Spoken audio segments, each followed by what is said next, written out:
From the studio of WTAP Plus, you're watching Women of the MOV with host Phyllis Smith.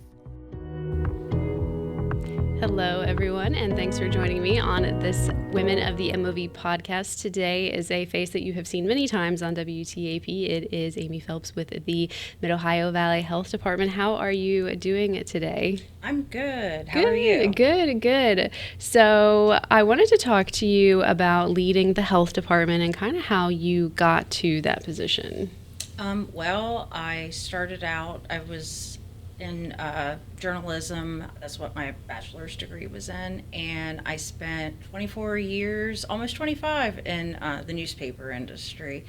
And then was kind of like looking for some change and kind of felt like I'd gone about as far as I could go there and was wanting something different. And actually a friend had recommended the job to me, like had seen a posting and recommended it to me, and I applied, and then here I was. So was that a big learning curve to go from journalism to public health? I mean, yes and no. Yes, because of just the public health stuff, but I'm, like the public information officer there, so it's really a lot of what I was doing before, which might be, designing like a newsletter or a sign or a pamphlet or something, for that gives information, and then writing press releases and stuff, which was stuff that I would get, or even like writing stories and everything. So yeah, and it sounds like has it been really fulfilling? It has, it really has, and I've enjoyed, learning more just about public health in general, going to different trainings and just kind of immersing myself in it. Yes, and is there anything about public health that you think people maybe don't realize, or that the health department does that people may not even realize? I think a lot of times they don't even kind of realize public health exists. Like, it's just something that runs in the background, and it's kind of one of those things of like, if you don't know it's happening, you're kind of like, oh, well, it doesn't exist, or they're not doing anything. But then if like something doesn't get fixed or whatever, then you immediately get the blame. Notice, yeah. So, but yeah, I mean, public health, we are there to do immunizations and, any kind of like health work generally that you usually would go see like a primary care physician, but we're there for, for all of that as well. But then we also have, like our sanitarians who are out there, doing, the food inspections and like, checking people's like septic systems, wells, kind of making sure pools are safe and everything. So it's all these kind of things that are running in the background. And then, we also have our women's, infants, and children's program there, and they're there to help children and especially new moms and everything kind of get their best healthy start. So. Yes, it seems like, you're working with infants all the way up to senior citizens. Exactly. From the whole gamut, yeah. Yeah. And so you're from Marietta? Yes, I have always lived in this area. I'm one of the ones that never left. Oh, yeah. So did you work at the Times? Or? I worked at the Parkersburg News and Center. Oh, great. And how long have you been at the health department? It's been 4 years now. I started in 2022. Oh, great. And so that was kind of when the pandemic was kind of winding down. It was kind of winding down. Like, I just missed it, like the worst of it. It was definitely on the downward slide when I got there. Yes. And I'm sure sometimes, I'm guessing with like government funding, sometimes you have to pivot a lot, like with WIC and things like that. Yeah, I mean, I think pivoting is kind of a thing that we've all kind of gotten used to. But I mean, especially in journalism, where you might have to be, like, I don't know, designing a page one day and then like literally be called out to like, hey, can you go cover this or take a photo or whatever. Yeah. So could you walk us through maybe like a typical day at the health department? We have different, like a lot of times I'll go to meetings for the different departments to kind of find out what all they are working on for the week, and then see what I need to do to help them. Like if, for example, our clinical department's getting ready to have a kind of like a pop-up clinic out in Waverly, so we might discuss, okay, well, if I'm doing a flyer for them, and I do our social media posts and everything, so I might be, getting a bunch of social media posts together, or, like Wix, maybe, doing something out in the community, and maybe I'll go there and take a photo, or they'll take a photo and send it to me, and then I'll, post it up on the socials. It's a lot of kind of finding out what everybody's doing and how I can best like support them with that. So you get out of the office sometimes? Sometimes, yeah. Yeah. Well, you serve like, what is it, 10 counties or? We do 6. Oh, well, that's a lot. Yeah, and do you cross? No, you don't cross into Ohio. No. We're Calhoun, Pleasance, Ritchie, Roan, Wirt, and Wood. That's a lot to handle, though. Do you have to like go to those counties? Sometimes, like actually tomorrow, I am driving out to Roan to cover their office because somebody is out on vacation, and so I'll be out there covering the office and answering phone calls and everything. And the health department just moved not too long ago from downtown Parkersburg. Yeah, we moved into St. Joseph's Landing, and we've been there. We kind of like gradually moved in, like when they got different areas ready. So we've been there kind of about a year now. So yeah, I'm sure. Is that location kind of more centralized? Or do you enjoy it more? It's more centralized, and I've heard that it's better for like people that like want to get the bus and everything. Like it's kind of closer to the route than what we were before. Right. Are there any areas of public health that you're kind of personally passionate about? I have found a lot of interest in, I don't know, a lot of the different topics, but, just kind of making more people aware that, especially after COVID, I think people kind of got a little public health shy in a way.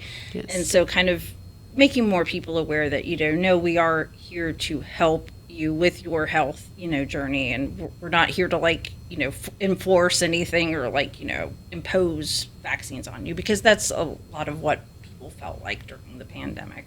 Right. It was a lot. It was not a fun time. Yes, it was a lot. I remember there were like lines down the block to try to get those COVID vaccines. Yeah. So public health, I feel like it really impacts a lot of people. And I think, like you said, sometimes people don't even realize that what public health is kind of doing until something kind of goes off the rails. Yeah. Do you have any campaigns that you're working on right now for the summertime? We will be getting ready.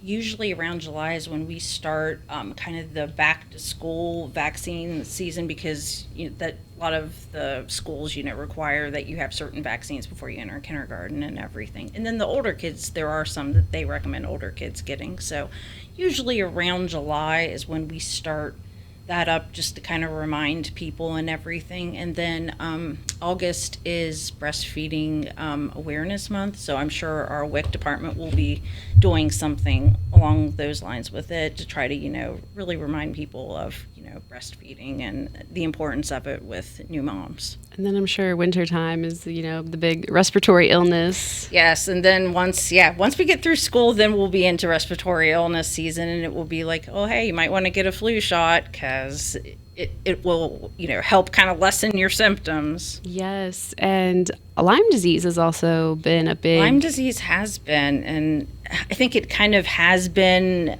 in our area for a while now, and with like the warmer temperatures, and we haven't had quite as cold winters lately. They said that the ticks have been up more. So yes, everybody, when you go outside, please check your body when you come back inside, and take a shower, and check your clothes, check your gear, check everything.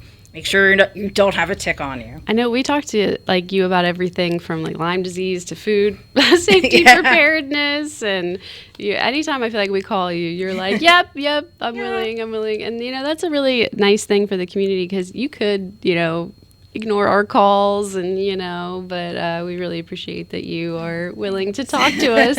And I feel like is it kind of because of your journalism background, you kind of probably you understand the struggle. I remember the struggle of getting people to call back, and I always try it with whoever calls, like you guys or anybody, to try to either if I don't know the answer, try to be like, well, I can't help you, but if you maybe try this direction, maybe that might help. Steer in the right because way. It was frustrating to have to wait for somebody to call, or them not call back, or yeah, and it's a big service to the community too. Right. And also, I would like to get more information out about the health department to the community. So anytime that I am answering people's questions, I am getting things out to the public, which is the ultimate goal. Yes. And on that topic, are there any services that the health department provides that people may not even realize?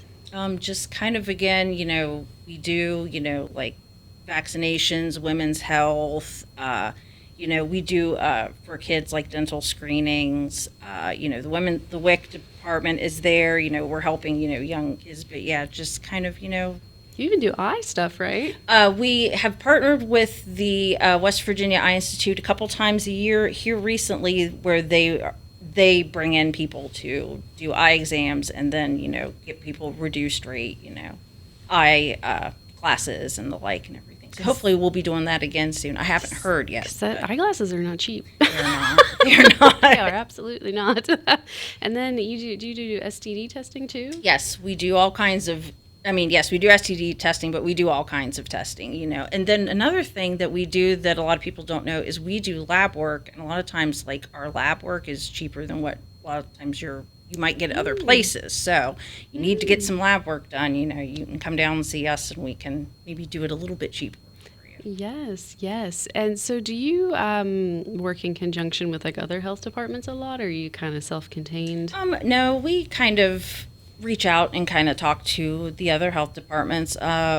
We usually there's a West Virginia Public Health Association that we're a part of, and at least some of us try to go to the annual conference every year, and then so we are kind of talking to other health departments and finding out kind of what they're going through, maybe what they've done that worked really well there, and kind of getting ideas back and forth with that. And then our threat preparedness department is part of the Public Health Emergency Management Association in West Virginia, and again, they kind of have like monthly meetings to kind of talk about things that they might be going through, like if there's, for example, like a measles outbreak somewhere, maybe what they've helped with, or like if there's flooding, because everywhere floods around here. Gosh, yeah. But yes, like we've talked to some of them before about okay, well, what worked, what didn't, how can we help you? We've reached out.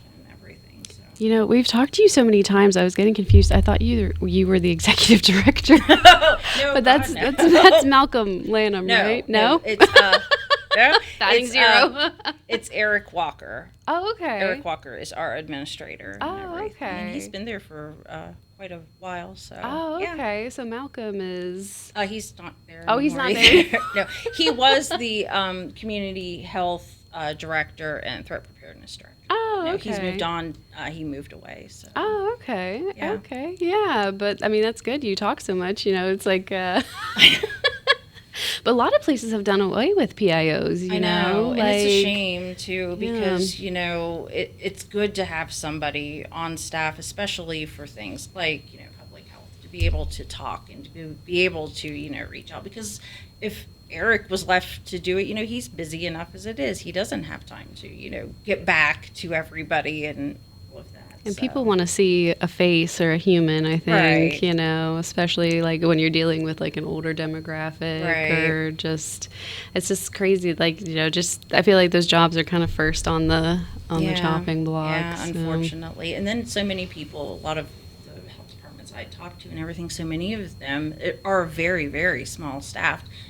I know someone who is like the administrator and the sanitarian and the PIO, and a lot of them are like that, and together. It's just because that's just what they have or what they're able to serve, but they are definitely out there and doing all of the things. Yeah, they're just wearing so many hats. And so, do you have like a lot of oversight from the state? Me specifically, no. Our programs, all work with their state, people, and like our epidemiologist is all the time, talking to the state officials and everything. So we definitely work a lot with the state. Oh yeah, because I'm sure you kind of have to coordinate some, yeah. And do you ever get involved in like relief efforts or things like that? Not as much, no. So you're kind of more about, is it preparedness or prevention kind of? Yeah, preparedness, prevention, yes. Yeah. And I'm sure you probably work with a lot of different organizations too. Yeah, we're part of, several like health, especially in the community, but health coalitions. We're part of like the hospital coalition. We're part of like a local one that's about, like the Healthy Communities Coalition. And, we're part of a whole bunch of different ones, trying to all kind of bring resources together to kind of best serve everybody in the Mid-Ohio Valley. Because you offer classes, right, for a couple. We have in the past, but I mean, our environmental health people, they are all the time. They offer classes for food handling. They offer those monthly. Our Roane County office also offers them monthly. Our Ritchie County office offers them monthly.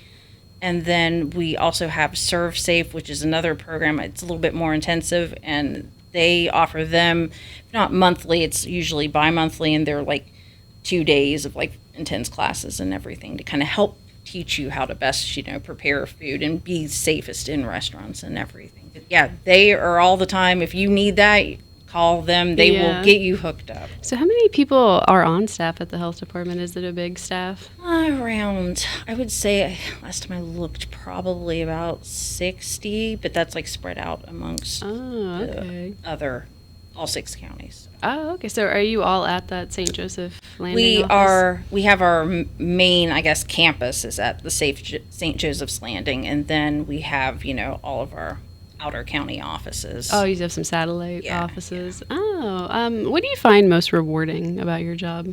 Just being able to kind of, help people, because health is an important thing and it's a serious thing. And, I like being able to, bring attention to ways, that they can better their health, or bring attention to, this thing that is happening that, might, the pop-up clinic, I might be feeling bad and I might need, a screening done or that kind of thing, just to be able to help people. Do you ever miss your reporting days? I mean, I still kind of do, a lot of stuff that is kind of like reporting. Reporter adjacent, yeah. Yeah, adjacent. Yeah, yeah. Yeah. I feel like the pipeline from reporter to public relations is pretty strong. Yeah, I think it tends to be. It's probably a lot more stable hours, probably. Yeah.